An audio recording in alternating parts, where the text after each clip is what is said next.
time, as it were, to be resolved, and for one to remain as the pure self? Maharshi, without yielding to the doubt, is it possible or not, one should persistently hold on to the meditation on the self. Even if one be a great sinner, one should not worry and weep, "Oh, I am a sinner, how can I be saved?" One should completely renounce the thought, "I am a sinner," and concentrate keenly on meditation on the self. Then one would surely succeed. There are not two minds, one good and the other evil. The mind is only one. It is the residual impressions that are of two kinds, auspicious and inauspicious. When the mind is under the influence of auspicious impressions, it is called good. And when it is under the influence of inauspicious impressions, it is regarded as evil. The mind should not be allowed to wander towards worldly objects and what concerns other people. However bad other people may be, one should bear no hatred for them. Both desire and hatred should be eschewed. All that one gives to others, one gives to oneself. If this truth is understood, who will not give to others? When one's self arises, all arises. When one's self becomes quiescent, all becomes quiescent. To the extent we behave with humility, to that extent there will result good. If the mind is rendered quiescent, one may live anywhere. Questioner: how long should inquiry be practiced? Maharshi: as long as there are impressions of objects in the mind, so long the inquiry, "Who am I?" is required. As thoughts arise, they should be destroyed then and there in the very place of their origin, through inquiry. If one resorts to contemplation of the self unintermittently until the self is gained, that alone would do. As long as there are enemies within the fortress, they will continue to sally forth. If they are destroyed as they emerge, the fortress will fall into our hands. Questioner: what is the nature of the self? Maharshi: what exists in truth is the self alone. The world, the individual soul, and God are appearances in it. Like silver in mother of pearl, these three appear at the same time and disappear at the same time. The self is that where there is absolutely no I, thought. That is called silence. The self itself is the world. The self itself is I. The self itself is God. All is Shiva, the self.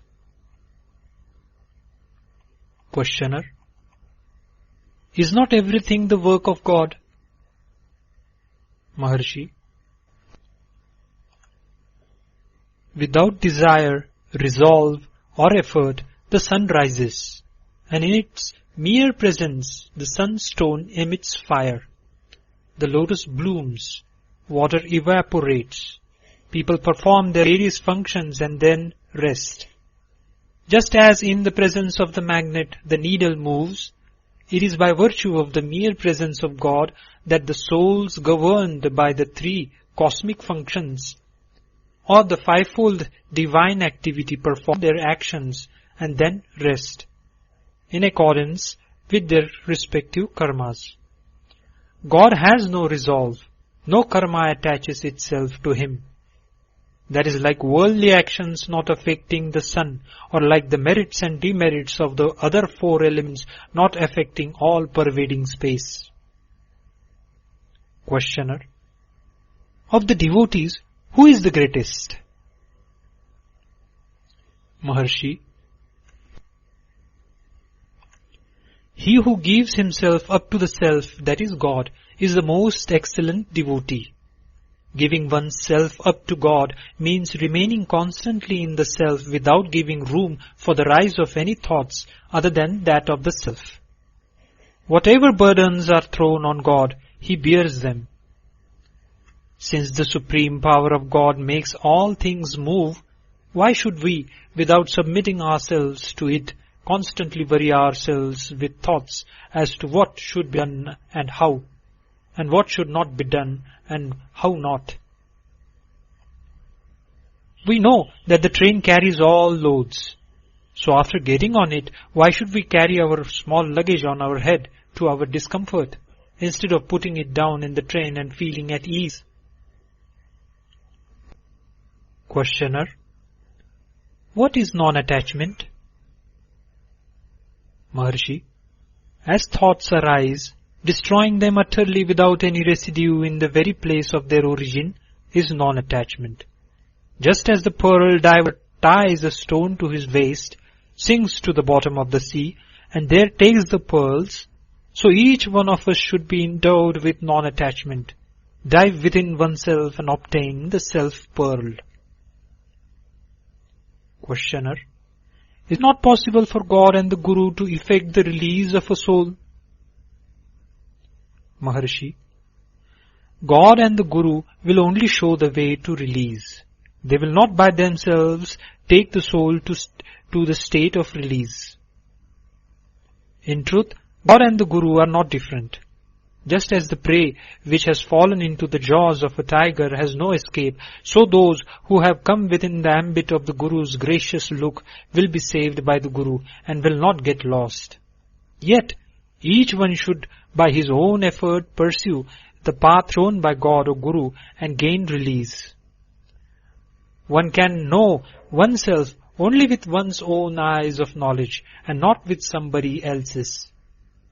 Does he who is Rama require the help of a mirror to know that he is Rama?